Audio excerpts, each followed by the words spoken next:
Welcome to Solvetic, your channel to always learn technology easily. Below in the description, you will find useful links we used in this video.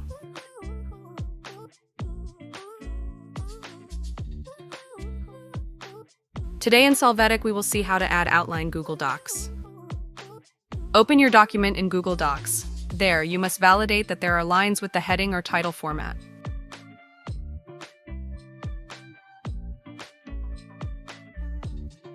Now click on the View menu and then click on Expand Tabs and Outline sidebar.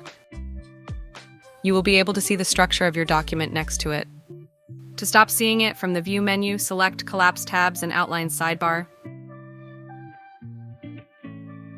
Hey, remember to subscribe Solvetic channel.